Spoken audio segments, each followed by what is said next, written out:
Brought to you by Knights of Awakening. This is the Labyrinth. Today we're going to look at rune casting. It's a different type of rune reading than a lot of people do. And it's one of my personal practices that I enjoy quite a bit. It gives a lot of insight as to what's going on in any given situation. And it can be really helpful for understanding the world around you or getting a better view of things. It's great for getting a glimpse into what's to come, but it's even better for seeing the energies in play in a situation. Now, most people, when they read runes, they have a tendency of reading them like tarot cards. They shake up a bag, they reach their hand in, and they draw 1, 2, or 3 runes out.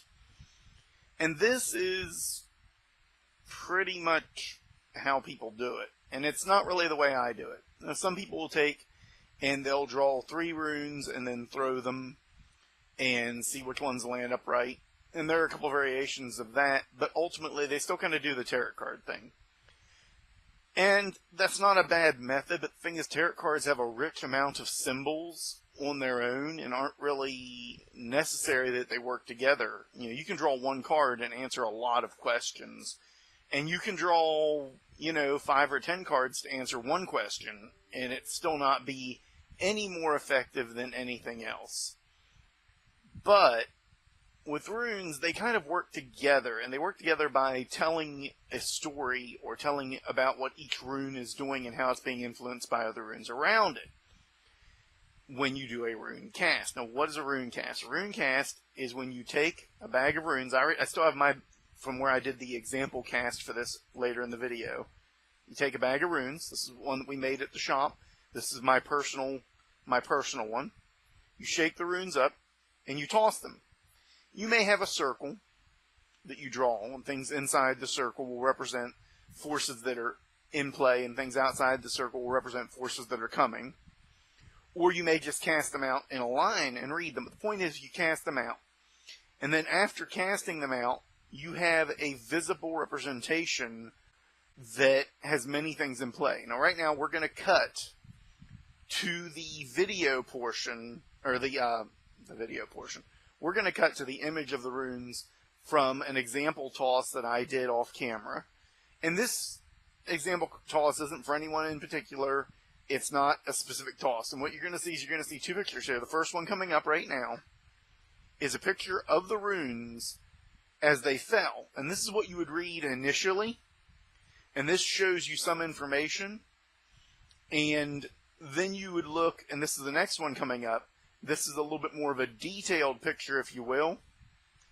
This is the runes as they are read. And what I mean by that is I usually spread the runes out if they clump together for any reason, if there's not enough of a throw to them, if there's not enough room to throw. And I make note of what was upright, and I keep it upright. And then anything else I make note of as I go, kind of repositioning 1 rune at a time and then reconstructing it so that they're all visible, what those influences were connected to everything else in play. So, with that, what you have is a different way of reading the runes. And what we're going to look at is how that way of reading the runes works alongside better reading of the runes. And my pronunciation on some of these runes is terrible. I pronounce Iwaz and Iwaz the same way, and I interchange them readily. And I don't think any of those... I've got my cast off to my right, too, so you'll see me look over there once in a while. And I have the picture up on my screen. I don't think that's in any of my... No, Iwaz. That's the rune of strength and determination. And for our purposes, that will be easy enough to read, because Iwaz, and if I got the pronunciations wrong, my greatest apologies. I read them frequently, and I do a lot in written work with them as I explain readings to people, but I have to pronounce them for purposes of a live reading maybe once a year, because I don't do very many live readings, because I charge an exorbitant amount for my time for live actions, because it means I lose usually an hour around the hour that I book. So that means if I book for 4 o'clock tomorrow, I lose, sometime between 3 and 4 and sometime between 5 and 6 of my day booking that.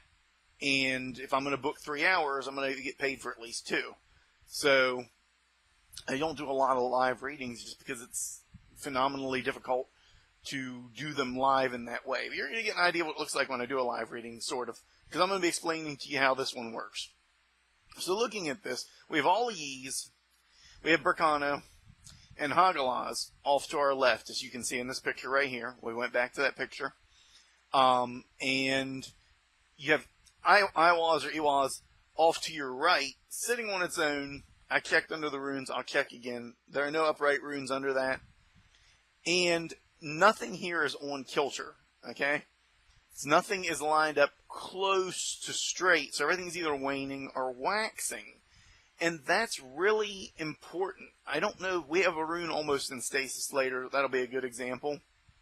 But anything where it is waning or waxing means that a certain degree of power is either increasing or decreasing with that rune.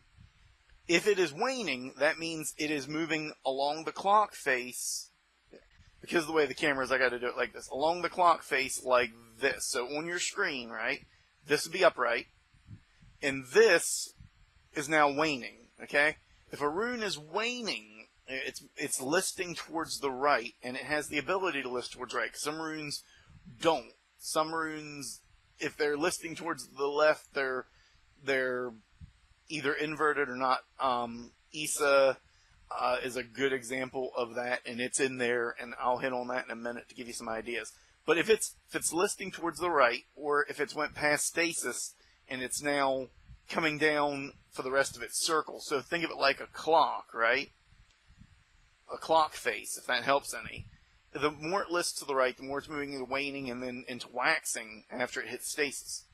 So what this is, if the rune is at 1 or 2 o'clock, it is in the waning phase, meaning it has lost power. So the greater the force is moving towards stasis, that's when the rune is perfectly parallel in either direction. Well, the greater that is in stasis like this, as we're dealing with positive runes. So an upright rune that is moved to stasis. From that angle, 1 o'clock to 2 o'clock is waning, and it means it's losing power because it's reaching the point where that rune is now in stasis. So if we look at our example again, looking at this picture again, we have Berkano and Hagalaz in the waning, which means their power has been reduced. So Berkano has to do with the strength of nature, stability. It really has to do with the birch tree and the elements thereof. So natural energies are moving towards a point of stasis. And destructive energies in Hagalaz, the force of the storm, anger and rage, are moving towards stasis. All Ys is in the waxing position. And what that means, for those wondering, the waxing position is like this going to upright, okay? It is sitting at, 9, 10 or 11 o'clock, give or take, somewhere in between there. And if it's sitting in that position, that means it's gaining power, because if it were sitting at 9 o'clock exactly, it would be in perfect stasis. So, you have stasis points pointing in one direction or the other. And then you have runes that really can only go into stasis and they don't have a waning or waxing state, which is really very hard to interpret those. And I always just say that they're in a state of flux at that point. Those runes either are, but are variable. They're kind of shifting their energy. Or they're not. They're in a state of stasis. So we look at these, and protection is growing in strength, yet destructive forces are in reduction, and the forces of nature in the reduction. So if I were reading this for someone, I would tell them, depending on their question, let's say they just asked for a general reading though, I would tell them, and you really need someone to be reading this for, because there's a lot of intuition that goes into this. But, assuming I was reading for a person, I would tell them with all Ys in the waxing, they're gaining some protective energy, but it really doesn't have as much to do with nature as it does their own force of will and their force of strength. But that, too, has been somewhat isolated. So the protective energies are coming to a head. Whatever work's been done for them, whatever they've been doing, it's working. But that isn't the whole of the story. That's just the immediate. Okay, so that's the first set of runes we're looking at.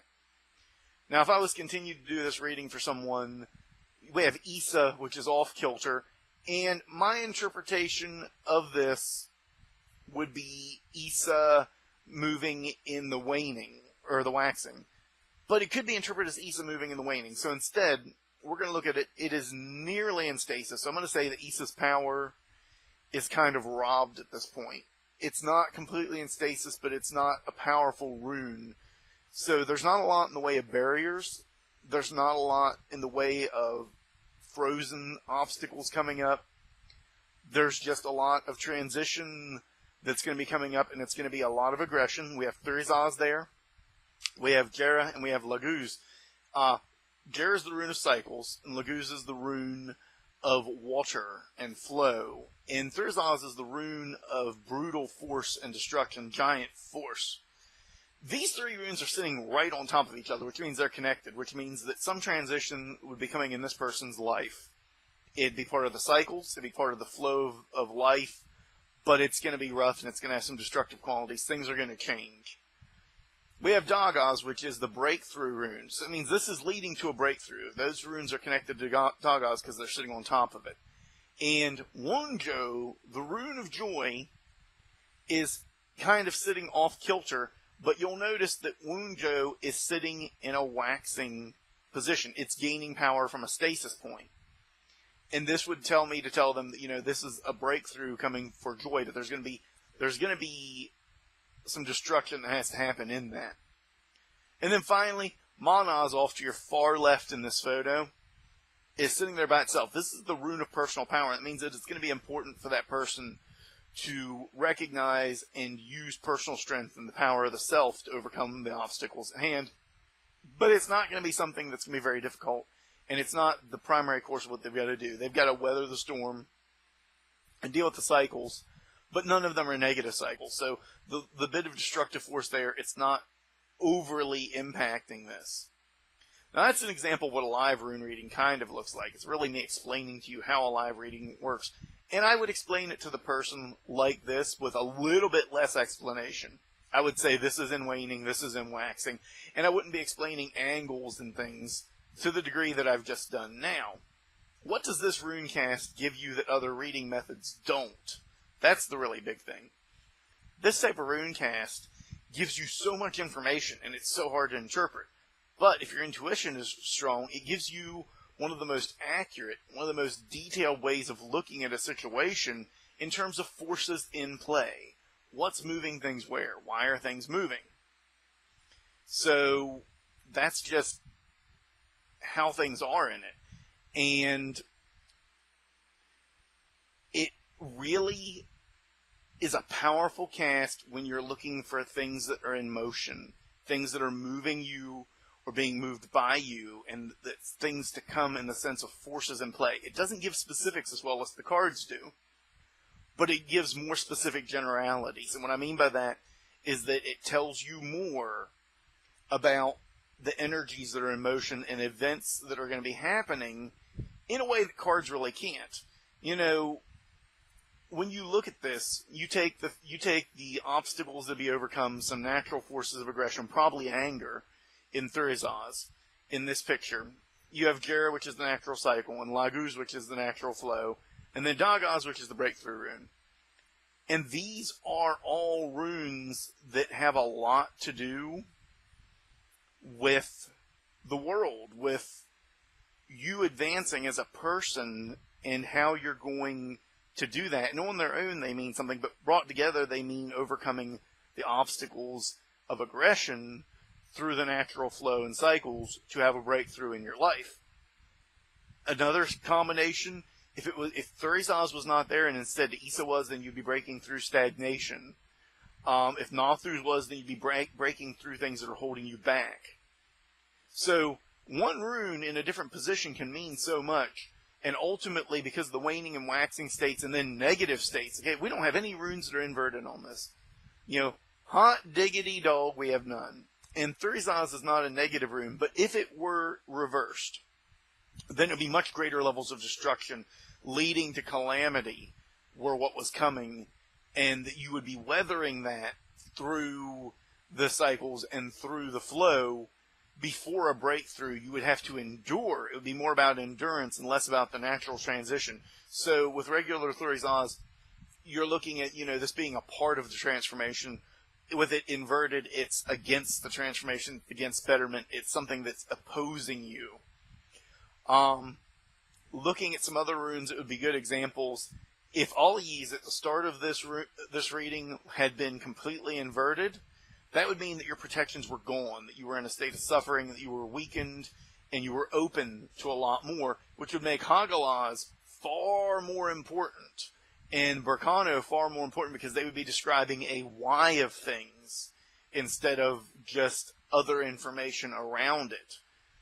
And that's the nature of this kind of rune reading. It takes a lot more to do, but I think it's worth it in the end, and it's the kind of rune readings that I do whenever someone asks me for a rune reading, because I just feel it's far more effective and efficient, and it's up there with card readings. I generally direct people to card readings first because they tend to enjoy the images more and get more out of that, but personally, I go with the rune readings before anything else.